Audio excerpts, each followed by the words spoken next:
Hey everybody, in this episode we are talking about what metrics we should be tracking to monitor our website performance and our overall marketing performance. So we're going through the 3 website KPIs every marketer should be tracking today. My name is John Aikin, I'm the CEO of Web Canopy Studio, and this is the Website Conversion Show.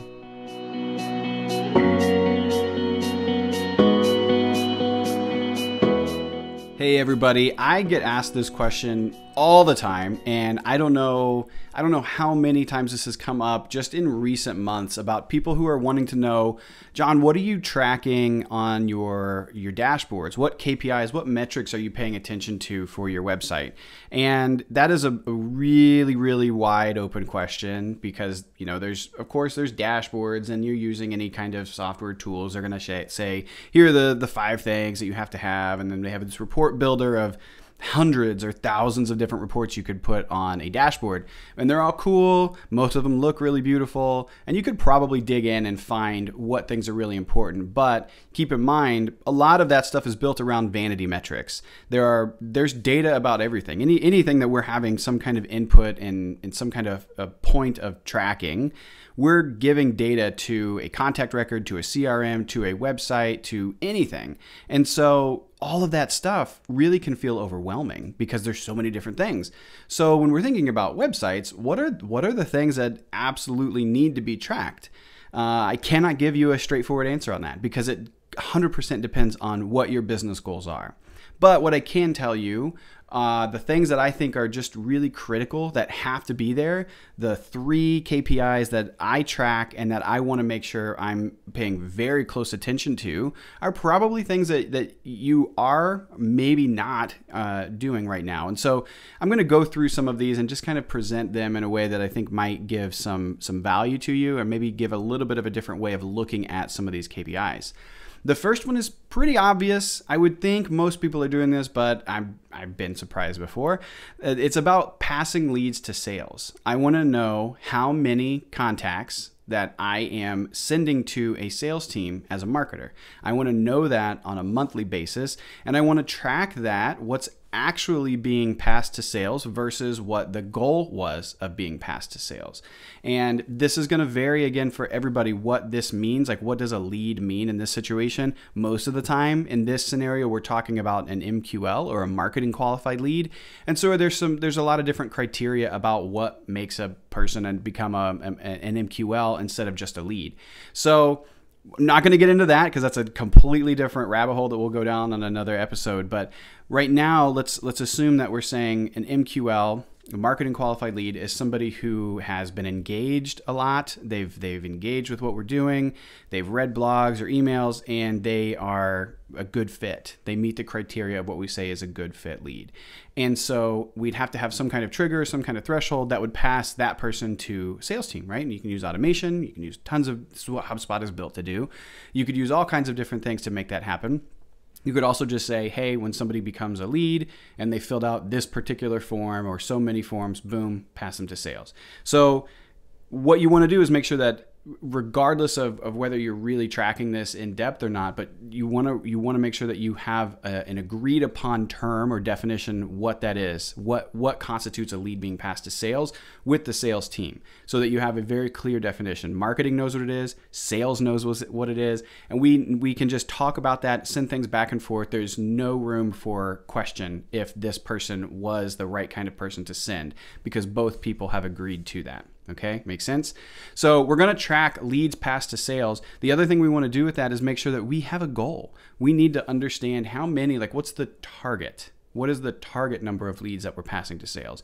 And based off of that, we're going to be able to go back into our marketing plan and be able to say, okay, the target was 20 and we've only passed 10, and we've been consistently passing 10, and we're not seeing much improvement. So from a marketer, that tells me I have stuff to do. I have things that I need to work on, right? Nurturing, maybe it's traffic, maybe it's just engaging our existing contacts or cold contacts, things like that. So we're going to track leads passed to sales, but regardless, we're going to know what makes that definition, and we're going to make sure that there's a goal set so I have a target and I can track how well I'm doing or how much I need to work on improving that. So leads passed to sales, number 1. Number 2, this is the one I bet you're not doing, and if you are, fantastic, you are awesome, you're doing a great job. We want to talk about leads that are returned to marketing. Okay, so we want to track the number of leads that sales sends back to us. The reason we want to do that is, number one, I bet you're not, because most people don't think about this. Most people will have the sales team or the marketing team, they're working leads, they become whatever, it's a marketing qualified lead, sales qualified lead, opportunity, whatever they're calling it. And then the sales team generally will work it. And once they can't work it anymore, it just kind of disappears. And maybe the sales team will have it on a separate list and they'll hit them up 6 months from now, maybe a year from now. But for the most part, it's almost like we have this one-way street of marketing contacts, and they're coming over, they get past to sales, and then sales can't get them to move forward, whether it's because the salesperson isn't doing a very good job or because that lead has just gone completely cold, that lead's not a good fit at all. There's any number of things that could contribute to that, but most of the time that person is just kind of like gone, right? So what has to happen, what should be happening is, if the sales team says, this is not a good lead, or I've tried, I've done this whole sequence, I've got all these things, I typically work a lead for 2 weeks or a month before I would write this off as not a valid target anymore. Whatever that is, that's fine. Again, another podcast episode maybe, but you guys need to be aligned on what that is. That lead needs to get passed back to marketing so that marketers can track. And it can't just be passed back and said, hey, this guy didn't do anything, or this girl didn't do anything. It has to come back to that marketer with a reason. I need to know why. We do this. We have a drop-down list. We created a new contact property on our deal records and in contact records that state why this is getting passed back. And so we have a clear set of definitions, and they have to meet these different things in order for them to even be passed back. So you can get really complex with this, but we want to know what those are so we can send them back to marketing. And as a marketer, what I'm going to do, I'm going to go through every single one of those leads, and I'm going to start saying why, what happened. I want to review who this was, what they did, what they didn't do, what the sales team did. Why are we saying it's not a good fit? If you're telling me it's not a good fit, is it just because you can't reach them and you're just saying now they're a bad fit lead? Let's really dive into this, because you're going to pull out so much data once you just get 10, 20, 30 of these people back. You're going to get so much data out of that that's going to inform, okay, we have a gap. The person's missing something in this marketing process, in this handoff process, or we're not getting them early enough, or our time to contact is not fast enough. So you're going to figure out this process just by tracking back the people that sales sends back to you. So that's the second thing that I would definitely be tracking. The third thing is kind of a broad statement, but it's conversion rate breakdown. So you would probably have, if you're using HubSpot, you have like a landing page report that you could pull. It should be just baked into a report that's already existing in HubSpot. I know a lot of other softwares do this too. It's just a standard report. So what I want to do, I want a single report that shows me all of my landing pages, or maybe you have forms on website pages too, or you're using something else. It doesn't matter. But I want to track all the pages that people could convert on, and I want it in a list. And what I'm doing is I'm looking at each page in just a holistic view, as a quick, almost like it's a spreadsheet, right? I'm looking at those pages. I want to see the individual visitors each month to those pages so I can filter by most frequently visited. I want to see also the next column over, I want to see the conversion rate, so the submission rate of that landing page, so I can see 10%, 1%, 45%, and then I want to see the total number of conversions. And so I want this in a quick dashboard, in a quick thing that I can review regularly. Just look at it. I'd look at it every day and just see what's going on. The reason I want to do this is I'm going to track patterns. So you can go as complex as you want with this and make cool reports and graphs and like percentage up and down over 90 days and stuff like that. More power to you. I think it's great. The representation of that visually is really, really powerful, I think.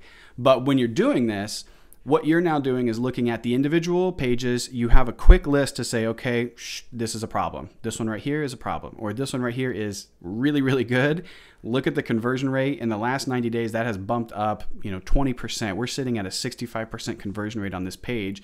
Let's put more people on this page, right? So we're doing different things there to improve our overall lead quality. So those are the three metrics that I would be tracking today. These are the things that I would implement immediately if you could, because you're going to have way bigger impact on your overall sales and your overall revenue. And again, we're doing this like all the metrics that are just baked into a lot of different softwares, they're good, but a lot of them are just vanity metrics. And a lot of people will just throw dashboards together because they think, oh, look at all this stuff.